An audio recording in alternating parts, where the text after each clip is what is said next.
Here's what nobody tells you when you're starting at zero. It's not about having money. It's about understanding the sequence. Get the sequence wrong, and you spin your wheels for 5 years.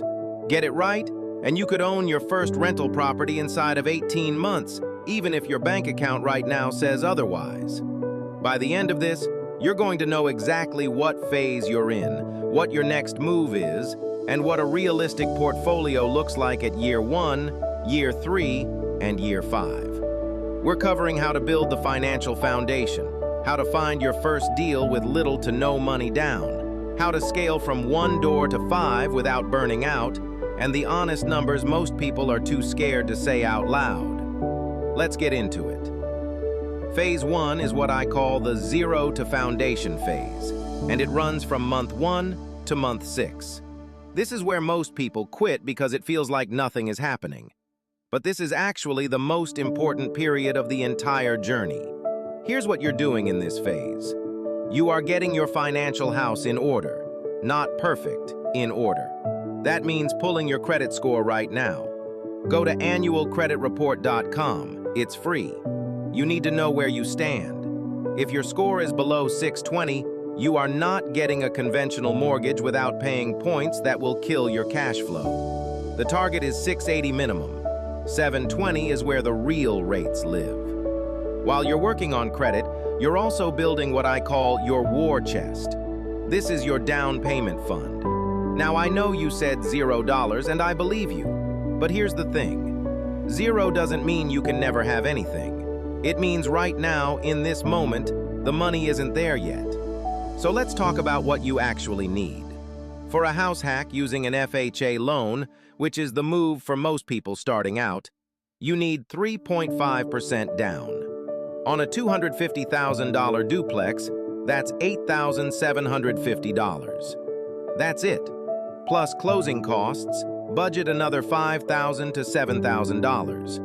So you're looking at roughly $15,000 to get in the door. That's a number. That's real. If you're putting away $1,500 a month, you're 10 months away from that number. If you're putting away $800 a month, you're about 19 months away. Stop saying you can't afford it. Start saying how long it will take. During this phase, you're also getting educated, not from courses that cost $2,000, but from free resources that are actually better. Bigger Pockets is your Bible. Their forums, their podcast, their calculators, all free. Go to biggerpockets.com right now and bookmark the rental property calculator. Every deal you analyze from here on goes through that calculator. No exceptions. You're also spending time on Zillow, Redfin, and Realtor.com, not to browse, to study. Pick one zip code within 30 miles of where you live and learn it cold. What does a 3-bedroom rent for? What's the average days on market? What did that property sell for versus what it listed at? You want to be the person who can smell a deal because you know the baseline. Phase 2 is what I call the first deal phase, and it runs from roughly month 6 to month 18. This is where you execute your house hack. A house hack means you buy a small multi-unit property, a duplex, triplex, or fourplex. You live in one unit and you rent out the others. The rent from your tenants covers most or all of your mortgage. You are essentially living for free or close to it while building equity. Let me give you a real example. Marcus is a 34-year-old electrician in Columbus, Ohio. He had a 694 credit score and had saved $18,000 over 14 months. He bought a duplex in 2022 for $229,000 using an FHA loan. His mortgage, taxes, and insurance came out to $1,680 a month. He rented the other unit for $1,100 a month. His out-of-pocket housing cost dropped from $1,200 a month renting an apartment to $580 a month owning a duplex. That $620 he was saving every month went straight into the war chest for deal number 2.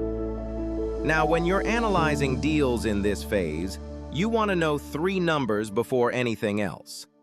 Number 1, Gross rent multiplier. Take the purchase price and divide it by the annual rent. If you're buying a property for $200,000 and it rents for $1,500 a month, that's $18,000 a year, your GRM is 11.1. Lower is better. Anything under 10 in most markets is worth a serious look. Number 2, cash-on-cash return. Take your annual cash flow after all expenses, mortgage, insurance, taxes, maintenance, vacancy, and divide it by what you actually put into the deal out of pocket. Shoot for 8% or higher. Number 3, cap rate. Net operating income divided by purchase price. For residential rentals, 6 to 8% is solid. Run every deal through the BiggerPockets calculator, and if the numbers don't work, you move on. No emotions. The numbers talk or you walk. If you genuinely cannot save the money right now, there are still paths in. Fundrise lets you invest in real estate starting at $10. It's not going to make you a landlord, but it gets you in the game mentally and financially.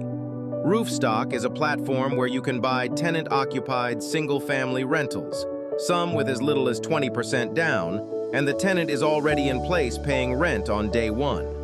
If you have no money but you have skills, construction, property management, bookkeeping, look into wholesaling or partnering with an investor as a deal finder. You bring the deal, they bring the capital, you split the profit. That's how a lot of people fund their first down payment without touching a savings account. Phase 3 is the scaling phase, and this is where it gets real. This runs from year 2 through year 5.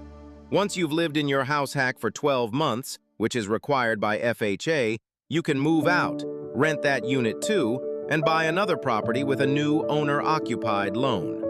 That's the rinse and repeat. Marcus did exactly this. By year 3, he owned 3 properties, had 6 rental units, and was pulling in $3,200 a month in gross rent across the portfolio. His mortgage payments and expenses totaled around $2,400 a month. That's $800 a month in cash flow. Not life-changing yet, but he's building equity in 3 properties simultaneously. By year 5, if Columbus appreciates even 3% annually, which is conservative, those 3 properties have gained roughly $35,000 in equity on top of the loan paydown. That's real wealth. Here's the honest part that people skip. Year 2 and 3 are hard. You're going to get a call at 11 p.m. about a broken water heater. You're going to have a tenant who stops paying, and you're going to learn what an eviction notice actually looks like. Budget 10% of gross rent for maintenance every single year. Keep 3 months of mortgage payments in a reserve account per property. Use Turbo Tenant or Buildium for tenant screening and rent collection. Both have free tiers, and they automate the stuff that will drain you if you're doing it manually. Set the systems up early. The investors who burn out in year 2 are the ones who tried to do everything by hand. By year 5, if you followed this sequence, you could realistically own 3 to 5 doors, have $50,000 to $100,000 in equity across your portfolio, and generate $1,000 to $2,500 a month in cash flow, depending on your markets and your leverage. That's not retirement money, but it's a foundation that took you from zero to something most people in this country never build. And here's what changes after year 5. The banks start calling you. Your debt-to-income ratio looks different. Your rental income counts. The doors that were hard to open start swinging on their own. So here's your sequence written plain. Month 1 through 6. Pull your credit, open a dedicated savings account, learn 1 zip code cold, study BiggerPockets daily. Month 6 through 18. Save $15,000 to $20,000, get pre-approved for an FHA loan. Analyze at least 50 deals before you make an offer. Buy your house hack. Year 2 through 3. Move out after 12 months, rent all units, repeat the owner-occupied loan strategy, build your reserve accounts, systemize with Turbo Tenant or Buildium. Year 3 through 5. Refinance where it makes sense. Look at BRRRR deals. Buy, rehab, rent, refinance, repeat, and start stacking equity. The timeline is real, the work is real, and the result is real. The code doesn't expire, but your window might.